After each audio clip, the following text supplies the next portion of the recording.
Bonjour, dans cette vidéo, tu vas voir comment on peut, à l'aide d'une calculatrice, déterminer les premiers termes d'une suite. Alors, on va commencer avec une suite qui est définie par un égale f de n, c'est-à-dire une suite qui est définie de manière explicite. Alors, un est la suite définie pour tout nombre entier naturel n par un égale 2n au carré moins 4n plus 1. À l'aide de ta calculatrice, tu vas déterminer les 10 premiers termes de la suite et puis on écrira une fonction Python qui donne la liste des 10 premiers termes de cette même suite. Alors c'est parti avec l'utilisation de la fonctionnalité suite de la calculatrice.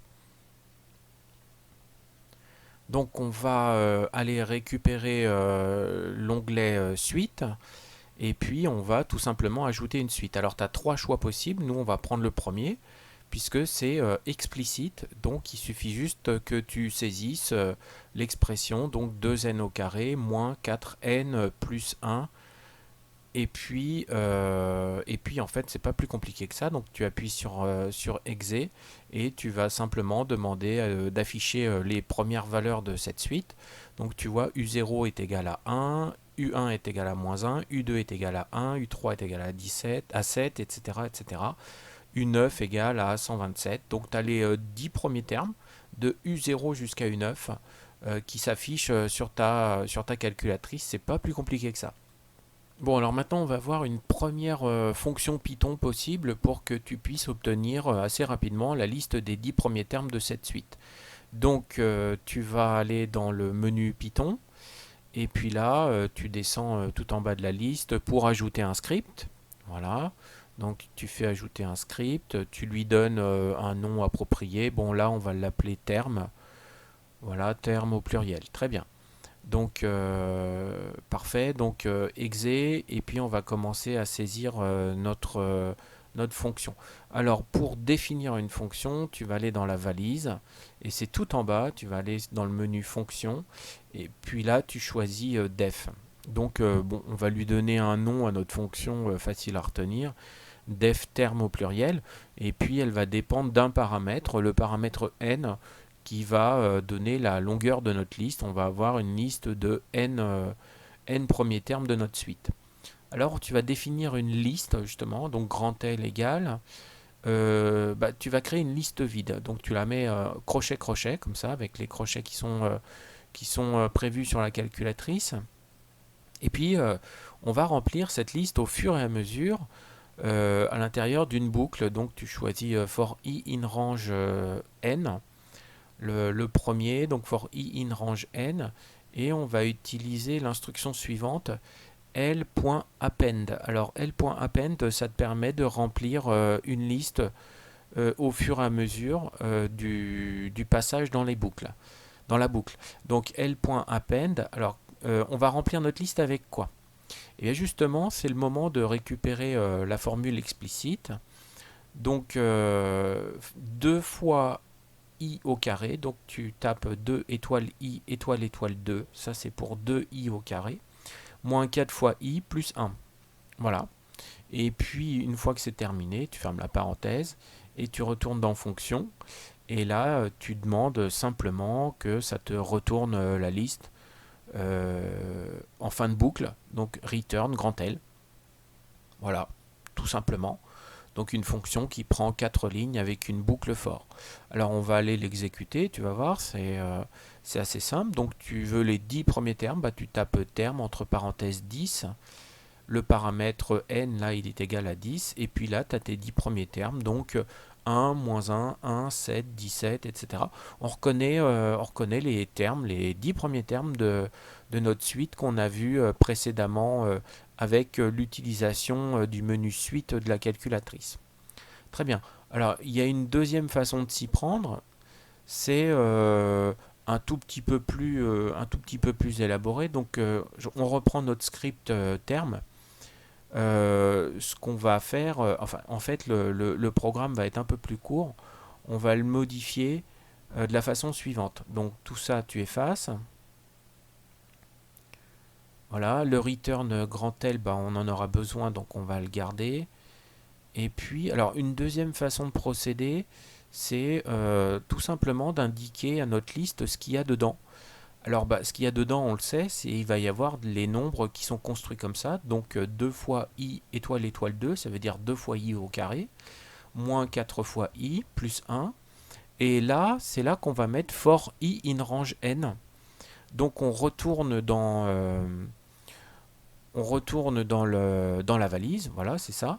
Donc, on va retourner dans la valise, on reprend boucle, et puis la boucle for, et là, on choisit encore la première, donc for i in range n. Voilà.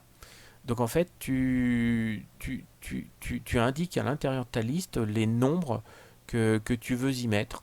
Donc nous, on veut tous les nombres du type 2 fois i au carré moins 4 fois i plus 1, lorsque i varie entre 0 et n-1. Donc for i in range n.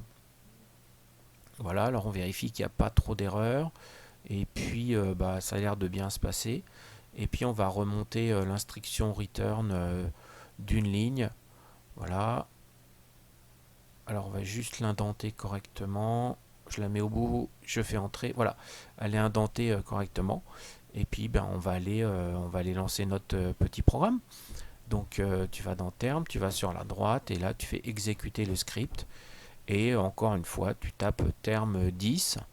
Et puis, si tout se passe bien, tu as les 10 termes qui s'affichent exactement les mêmes que tout à l'heure. Voilà, 1, moins 1, 1, 7, 17, etc., etc. Bon, et puis alors, tu as le cas des suites définies par récurrence. Donc, un est la suite définie pour tout nombre entier naturel n par un plus 1 égale 0,6 un plus 2 et u0 égale 4. Donc, son premier terme, c'est 4. Et chaque terme se déduit du précédent en le multipliant par 0,6 puis en ajoutant 2. Alors bah déjà on va aller voir comment ça se passe dans la NumWorks. Alors en utilisant le menu suite de la NumWorks pour commencer. Donc on va ajouter une suite, mais ce coup-là on va ajouter une suite récurrente d'ordre 1. Donc c'est parti, un plus 1. Alors tout en bas tu écris l'expression de un plus 1, un fois 0,6 plus 2. Et puis ensuite, tu vas renseigner le premier terme, donc U0 égale 4. Voilà, et une fois que tu as mis ces deux éléments, tu vas aller afficher les valeurs. Donc encore une fois, U0 égale 4, U1 égale 4,4, U2 égale 4,64, etc., etc. Voilà, et ton dixième terme, c'est U9, environ 4,98. Parfait. Alors pour terminer, tu vas voir comment tu peux obtenir la même chose avec une fonction Python, donc exactement comme tout à l'heure, ajouter un script, on l'appelle terme, voilà, et on commence à le saisir. Donc maintenant tu es habitué, pour les fonctions on va dans la valise, on choisit fonction, on choisit def, et exactement comme tout à l'heure on va l'appeler terme, et elle dépendra du paramètre n, la longueur de la liste. Voilà. Donc, alors, on va commencer par l'initialisation. Dans l'initialisation, déjà, on va affecter à une variable u le premier terme de la suite, c'est 4. Et ensuite, on va créer une liste vide qu'on va remplir exactement au fur et à mesure, de la même façon que tout à l'heure. Donc, ensuite, on va dans les boucles, on prend une boucle for, voilà, for i in range n. Et ce qu'on va faire, c'est que déjà, on va écrire l'instruction l.append u. Voilà, alors ça signifie que tu vas remplir au fur et à mesure ta liste avec les valeurs de u. Donc l.append u. Et puis en deuxième ligne, on va écrire comment on calcule le nouveau terme à partir de l'ancien. Donc u est égal à 0,6 fois u plus 2. Donc pour ça signifie que la nouvelle valeur de u, c'est 0,6 fois l'ancienne plus 2.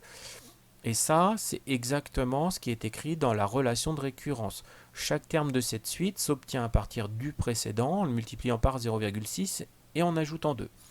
Donc en fait, à chaque tour de boucle, déjà la liste se remplit avec la nouvelle valeur de u et ensuite une nouvelle valeur de u est calculée. Voilà, et puis il reste plus donc qu'à mettre un return. Donc valise, menu fonction et return L, puisque c'est la liste que l'on veut, la liste de nos premières valeurs de la suite. Voilà, on sort, on va aller exécuter notre script. Et bah, comme tout à l'heure, on va mettre terme 10 puisqu'on voudrait les 10 premiers termes, donc de U0 jusqu'à U9. Voilà, donc 4, 4,4, alors un arrondi assez impossible, 4,64, etc., etc. Et là, tu as le dixième terme de la suite, c'est-à-dire U9.